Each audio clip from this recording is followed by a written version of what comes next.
رومی اپنے بڑے لشکر کے باوجود محتاط ہو کر بڑھ رہے تھے، حالانکہ انہیں معلوم تھا کہ مسلمانوں کی تعداد 40,000 ہے، جو کم ہو سکتی ہے، زیادہ نہیں، اور انہیں اتنی جلدی کمک بھی نہیں مل سکتی تھی۔ رومی لشکر چند دنوں بعد آگے آیا، لیکن آتے ہی اس نے حملہ نہ کیا۔ وہ چند میل دور رک گئے اور اپنے دستوں کو جنگ کی ترتیب میں پھیلا دیا۔ مورخ لکھتے ہیں کہ رومی فوج کی تعداد اتنی زیادہ تھی کہ صحیح معنوں میں انسانوں اور گھوڑوں کا سمندر لگتی تھی۔ اس فوج کے محاذ کی لمبائی 18 میل تھی اور گہرائی بھی خاصی زیادہ تھی۔ صفوں کے پیچھے صفیں تھیں۔ رومی لشکر کے سالار اعلیٰ ماہان نے آگے آ کر مسلمانوں کی فوج کا جائزہ لیا۔ اسے اپنی جنگی طاقت پر اتنا ناز تھا کہ وہ مسلمانوں کی صفوں کے قریب آ گیا۔ اس کے چہرے پر رونت اور ہونٹوں پر تنزیہ مسکراہٹ تھی۔ مسلمان اسے خاموشی سے دیکھتے رہے اور وہ مسلمانوں کو حقارت سے دیکھتا آگے بڑھتا گیا۔ اس کے پیچھے پیچھے 12 محافظ گھوڑوں پر بڑی شان سے جا رہے تھے۔ ماہان زیادہ دور نہیں گیا تھا کہ اس کے لشکر کی طرف سے ایک سوار گھوڑا سرپٹ دوڑاتا آیا۔ ماہان رک گیا، گھڑ سوار اس کے قریب آ رکا اور رومی انداز سے سلام پیش کر کے اس کے ہاتھ میں کچھ دیا۔ یہ ہرقل کا پیغام تھا جو اس نے ماہان کو انطاکیہ سے بھیجا تھا۔ یہ دراصل پیغام نہیں، شہنشاہ ہرقل کا فرمان تھا۔ ہرقل نے اسے لکھا تھا کہ مسلمانوں پر حملہ کرنے سے پہلے انہیں صلح نامے کے لیے راضی کرو۔ مسلمان اگر یہ شرط مان لیں کہ وہ پرامن طریقے سے واپس چلے جائیں گے اور آئندہ کبھی رومی سلطنت کی سرحد میں داخل نہیں ہوں گے تو انہیں عزت سے اور کچھ رقم دے کر رخصت کرو۔ اپنی طرف سے پوری کوشش کرو کہ وہ صلح پر راضی ہو جائیں۔ اگر وہ تمہاری بات نہ مانے تو عربی عیسائیوں کو استعمال کرو، شاید ان کی بات مان جائیں۔ ماہان نے یہ پیغام پڑھا تو اس کے چہرے پر غصے کے آثار آ گئے۔ اس نے قاصد کو رخصت کر دیا۔ ان بدوؤں کے آگے گھٹنے ہی ٹیکنے تھے تو اتنا لشکر اکٹھا کرنے کی کیا ضرورت تھی، اس نے غصے سے کہا۔ اس نے پیچھے دیکھا، اس کا احتجاج سننے والے اس کے محافظ ہی تھے۔ اس نے مسلمانوں کے محاذ کی طرف دیکھا اور گھوڑے کا رخ اس طرف کر کے آگے گیا۔ قریب جا کر اس نے گھوڑا روک لیا اور ایک محافظ کو اپنے پاس بلایا۔ انہیں کہو کہ اپنے سالار اعلیٰ کو سامنے کریں، اس نے اپنے محافظ سے کہا، اور کہو کہ ہمارے سالار اعلیٰ مہان صلح کی بات کرنے آئے ہیں۔ محافظ نے اس کے الفاظ بلند آواز سے دہرائے۔ مسلمانوں کی طرف سے جواب آیا کہ آتے ہیں۔ سوال پیدا ہوتا ہے کہ مسلمانوں کے ہاتھوں ہرقل کی آدھی فوج کٹ گئی تھی۔ بے انداز مال غنیمت مسلمانوں کے ہاتھ لگا تھا اور مسلمانوں نے سلطنت روم کے بے شمار علاقے پر قبضہ کر لیا تھا۔ پھر ہرقل نے انہیں بخش کیوں دیا تھا؟ اس نے 1.5-2 لاکھ فوج اکٹھی کر کے بھی مسلمانوں کے آگے صلح کا ہاتھ کیوں بڑھایا تھا؟ فوری طور پر یہ جواب سامنے آتا ہے کہ اس کی فوج پر مسلمانوں کی جو دہشت طاری تھی، اس سے وہ خطرہ محسوس کرتا تھا کہ اس کی اتنی بڑی فوج بھی شکست کھا جائے گی۔ لیکن اس وقت کے وقائع نگاروں، مورخوں اور بعد کے تاریخ نویسوں نے مختلف حوالوں سے لکھا ہے کہ ہرقل اوچھا دشمن نہیں تھا، وہ جنگجو تھا اور جنگجو قوم کی قدر کیا کرتا تھا۔ خالد رضی اللہ عنہ کی قیادت سے وہ متاثر تھا۔ وہ نہیں چاہتا تھا کہ ایک جنگجو قوم کی اتنی پرعزم فوج اس کے لشکر کے ہاتھوں ختم ہو جائے۔ وہ مسلمانوں کو زندہ واپس چلے جانے کا موقع دے رہا تھا۔ اسے توقع تھی کہ مسلمانوں نے جذبے کے زور پر اس کے لشکر سے ٹکر لی تو مسلمانوں کا قتل عام ہوگا۔ ہرقل نے جو کچھ بھی سوچا تھا اس کے متعلق آراء مختلف ہو سکتی ہیں، لیکن مسلمانوں کی سوچ مختلف تھی۔ میدان جنگ میں نہ وہ رحم کرتے تھے نہ رحم کے طلبگار ہوتے تھے۔ اپنی نفری کی کمی اور دشمن کی کئی گنا زیادہ طاقت نے انہیں کبھی پریشان نہیں کیا تھا۔ رومی سالار مہان کی پکار پر ابو عبیدہ رضی اللہ عنہ آگے آ گئے۔ ان کے ساتھ ایک ترجمان تھا۔ اے سالار، مہان نے باروب لہجے میں پوچھا، کیا تو امن و امان سے یہاں سے چلا جانا چاہتا ہے؟ ہم امن و امان چاہتے ہیں، ابو عبیدہ رضی اللہ عنہ نے کہا، لیکن جانا نہیں چاہتے۔ شہنشاہ ہرقل کے حکم کی تعمیل لازمی ہے، مہان نے کہا۔ اسی کے حکم سے میں تیرے پاس آیا ہوں، لیکن میرے رومی دوست، ابو عبیدہ رضی اللہ عنہ نے کہا، ہم پر صرف اللہ کے حکم کی تعمیل لازمی ہے۔ شہنشاہ ہرقل تمہیں ایک موقع دے رہے ہیں، مہان نے کہا۔ اپنی اس ذرا سی فوج سے میری فوج کے ساتھ ٹکر لینے سے باز آ جاؤ۔ میں اپنے ایک سالار کو صلح کی بات چیت کے لیے بھیج رہا ہوں۔ اور وہ چلا گیا۔ رومی فوج کا جو سالار صلح کی بات چیت کرنے آیا وہ گریگری تھا۔ ابو عبیدہ رضی اللہ عنہ نے اس کا استقبال کیا۔ میں شہنشاہ ہرقل کی طرف سے صلح کی پیشکش لے کر آیا ہوں، گریگری نے کہا۔ اگر تم واپس چلے جاؤ اور پھر کبھی ادھر نہ آنے کا معاہدہ کر لو تو ہمارے شہروں اور قصبوں سے جو مال غنیمت وغیرہ اٹھایا ہے وہ اپنے ساتھ لے جا سکتے ہو۔ ہمارا لشکر دیکھ لو اور اپنی تعداد دیکھ لو۔ اگر یہ لڑائی میری ذاتی ہوتی تو میں تمہاری پیشکش قبول کر لیتا، ابو عبیدہ رضی اللہ عنہ نے کہا۔ میں شہنشاہ نہیں، شہنشاہ اللہ ہے اور ہم اسی کے حکم پر آئے ہیں، ہم کوئی پیشکش قبول نہیں کر سکتے۔ گریگری چلا گیا۔ ہرقل نے اپنے فرمان میں لکھا تھا کہ صلح کا ذریعہ استعمال کرو۔ اس حکم کے مطابق مہان نے ایک اور سالار جبلہ بن الاحم کو بھیجا۔ کیا تمہاری فوج کے تمام سالار باری باری صلح کا پیغام لے کر آئیں گے؟ ابو عبیدہ رضی اللہ عنہ نے پوچھا۔ کیا کوئی میرے انکار کو اقرار میں بدل سکتا ہے؟ صلح کا پیغام لانے والا میں آخری سالار ہوں، جبلہ نے کہا۔ میں اس لیے آیا ہوں کہ میں بھی عربی ہوں، ہوں تو عیسائی، لیکن میرے دل میں اپنے وطن کے لوگوں کی محبت ہے. میں تمہیں تباہی سے بچانے آیا ہوں. تم واپس چلے جاؤ. اگر تمہارا کوئی مطالبہ ہے تو بتا دو، میں وہ پورا کر دوں گا. ہمارا مطالبہ تم جانتے ہو. ابو عبیدہ رضی اللہ عنہ نے کہا. ہم خیرات نہیں، جزیہ لیں گے. اے عربی سالار، جبلہ نے حیران ہو کر پوچھا، کیا 40,000 کی فوج 4 گنا طاقتور لشکر سے جزیہ وصول کر سکتی ہے؟ ابو عبیدہ رضی اللہ عنہ نے شہادت کی انگلی آسمان کی طرف کی اور ان کے ہونٹوں پر تبسم آ گیا. انہوں نے رومیوں کی ہر پیشکش ٹھکرا دی اور صلح سے انکار کر دیا. جولائی 636 عیسوی بمطابق جمادی الاخر 15 ہجری کا تیسرا ہفتہ شروع ہو چکا تھا. جبلہ بن الاحم نے اپنے سالار ماہان کو جا کر بتایا کہ مسلمان کسی قیمت اور کسی شرط پر صلح کے لیے تیار نہیں. ہم شہنشاہ ہرقل کے حکم کی تعمیل کر چکے ہیں. ماہان نے کہا. میں نے اپنے ذرائع استعمال کر لیے ہیں. جبلہ، اب وہ طریقہ اختیار کرو جو شہنشاہ ہرقل کو پسند نہیں تھا. ان بدقسمت اور کم عقل مسلمانوں پر حملہ کرو. اس سے انہیں ہماری طاقت کا اندازہ ہو جائے گا اور ہم یہ دیکھ لیں گے کہ ان میں کتنا دم خم ہے اور ان کے انداز کیا ہیں. رومی لشکر کا پڑاؤ کئی میل دور تھا. جبلہ اپنے دستوں کو لے کر مسلمانوں کے سامنے آیا. اس کے دستوں کو رومی فوج کے ہتھیار دیے گئے تھے جو بہتر قسم کے تھے. ان دستوں میں عربی عیسائی تھے.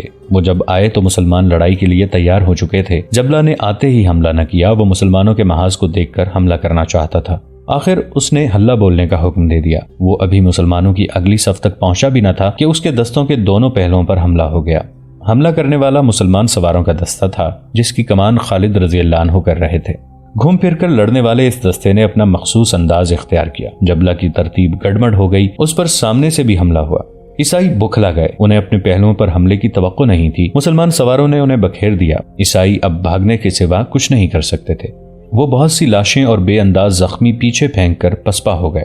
مورخ لکھتے ہیں کہ ماہان نے مسلمانوں کو لڑتے بھی دیکھا اور جس تیزی سے مسلمان سواروں نے جبلہ کے دستوں پر حملہ کیا تھا وہ بھی دیکھا اور وہ سمجھ گیا کہ مسلمانوں سے لڑنا بہت مشکل ہے اور اس کے لیے مزید تیاری کی ضرورت ہے. ماہان نے حملے کے لیے کوئی اور دستہ نہ بھیجا. ماہان کی توقع تھی کہ مسلمان جوابی حملہ کریں گے، لیکن نفری کی کمی مسلمانوں کی مجبوری تھی. وہ جوابی حملہ کرنے کا خطرہ مول نہیں لے سکتے تھے. ادھر جبلہ محتاط ہو گیا. دن گزرنے لگے. دونوں طرف کی فوجوں نے ایک دوسرے پر نظر رکھنے کے لیے اپنے اپنے آدمی مقرر کر دیے. یہ وقفہ مسلمانوں کے لیے فائدہ مند رہا. انہیں مدینہ سے 6,000 افراد کی کمک مل گئی. یہ 6,000 افراد یمنی تھے اور تازہ دم بھی. ان سے مسلمانوں کے محاذ کو کچھ تقویت مل گئی. مسلمانوں کی فوج کی تفصیل اس طرح تھی کہ اس کی کل تعداد 40,000 تھی. ان میں 1,000 رسول اکرم صلی اللہ علیہ وآلہ وسلم کے صحابہ کرام رضوان اللہ علیہم اجمعین تھے. ان 1,000 میں 100 وہ مجاہدین بھی شامل تھے جو بدر کی لڑائی میں لڑے تھے. اس نفری میں رسول کریم صلی اللہ علیہ وآلہ وسلم کے پھوپھیزاد بھائی زبیر رضی اللہ عنہ بھی شریک تھے اور اس نفری میں پہلی جنگوں کی 2 مشہور شخصیتیں بھی شامل تھیں. ابو سفیان رضی اللہ عنہ اور ان کی بیوی ہند. ہند وہ خاتون تھیں جنہوں نے قبول اسلام سے پہلے غزوہ احد میں حمزہ رضی اللہ عنہ کی لاش کا کلیجہ نکلوا کر چبایا تھا. ابو سفیان رضی اللہ عنہ کے بیٹے یزید رضی اللہ عنہ پہلے ہی 40,000 کی اس فوج میں شامل تھے اور سالار تھے.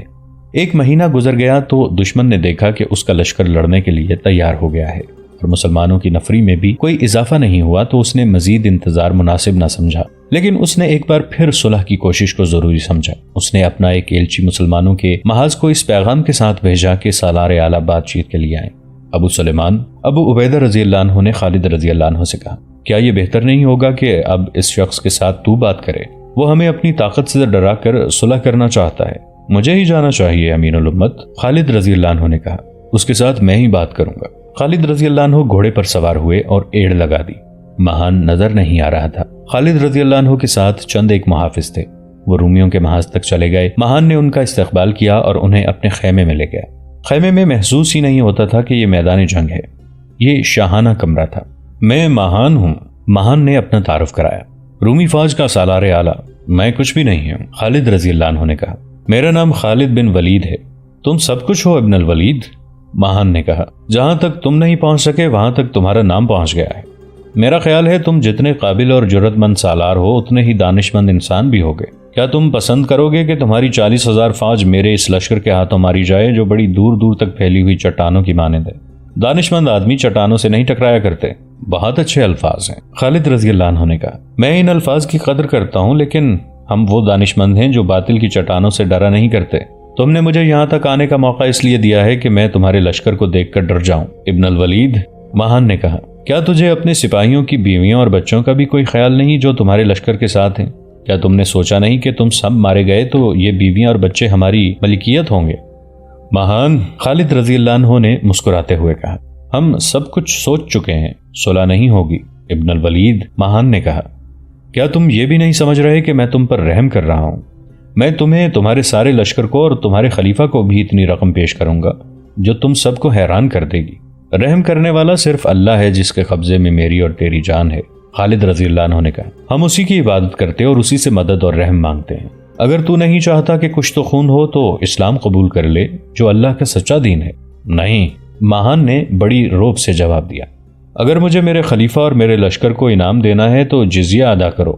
خالد رضی اللہ عنہ نے کہا، لیکن جزیہ لے کر ہم چلے نہیں جائیں گے، بلکہ تجھے اور ہرقل کی رعایا کی حفاظت، عزت اور ہر ضرورت کے ذمہ دار ہوں گے۔ اگر یہ بھی منظور نہیں تو میدان جنگ میں ہماری تلواروں کی ملاقات ہوگی۔ مورخ باقدی بلازری اور ابو یوسف نے لکھا ہے کہ خالد رضی اللہ عنہ مہان پر اپنا بڑا اچھا تاثر چھوڑ آئے اور مہان کا جو تاثر لے کر آئے وہ بھی اچھا تھا۔ اس نے کوئی اوچھی بات نہ کی۔ خالد رضی اللہ عنہ نے واپس آ کر ابو عبیدہ رضی اللہ عنہ کو ایک تو یہ بتایا کہ مہان کے ساتھ کیا بات ہوئی ہے، دوسرے یہ کہ مہان کتنا اچھا اور کتنا باوقار سالار ہے۔ پھر اس میں ایک ہی خرابی ہے، ابو عبیدہ رضی اللہ عنہ نے کہا، اس کی عقل و دانش شیطان کے قبضے میں ہے۔ خالد رضی اللہ عنہ مہان کو آخری فیصلہ سنائے کہ صلح نہیں ہوگی۔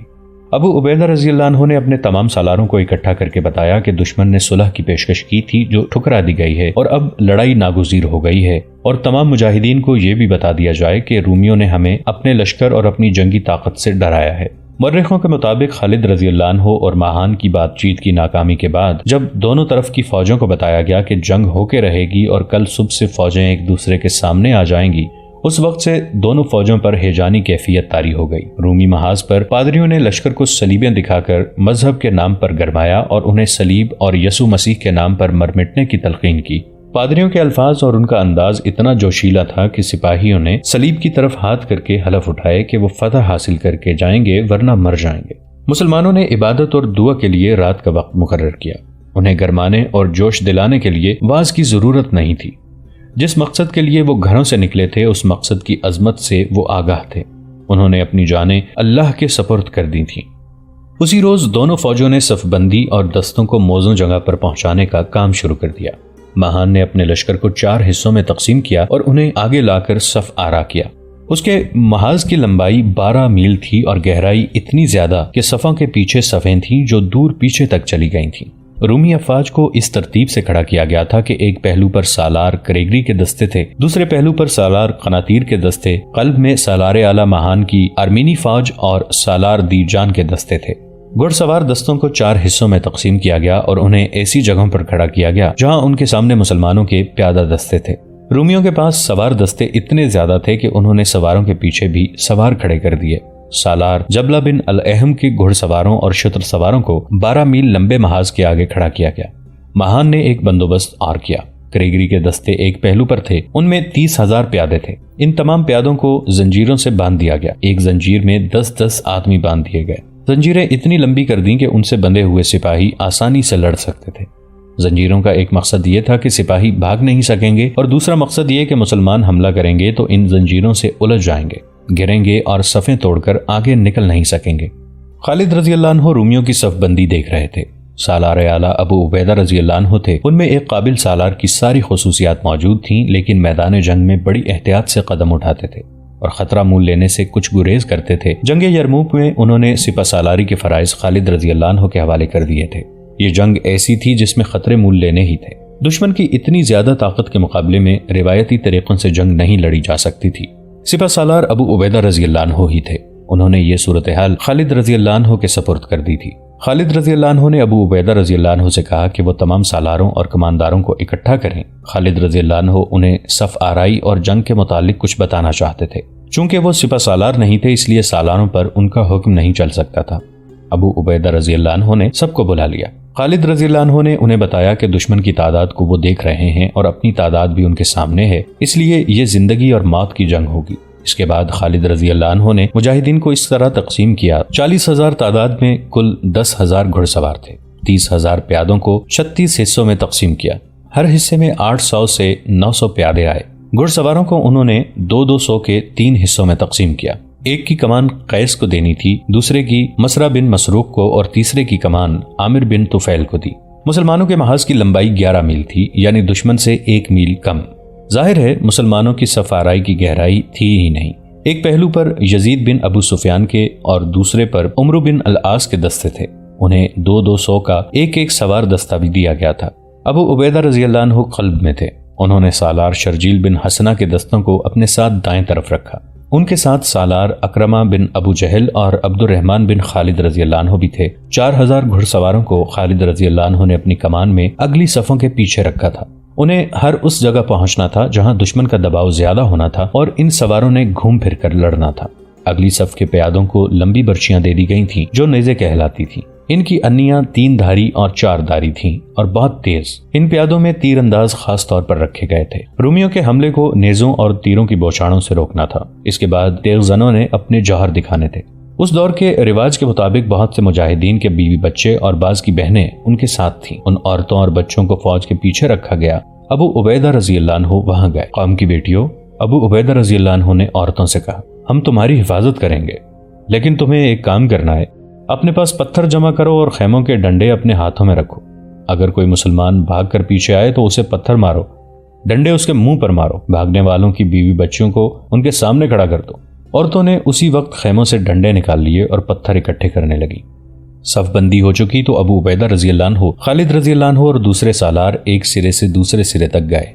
وہ مجاہدین کا حوصلہ بڑھا رہے تھے۔ وہ ہنستے اور مسکراتے تھے اور کہیں رک جاتے تو خالد رضی اللہ عنہ چند الفاظ کہہ کر ان کے جذبوں کو سہارا دیتے تھے۔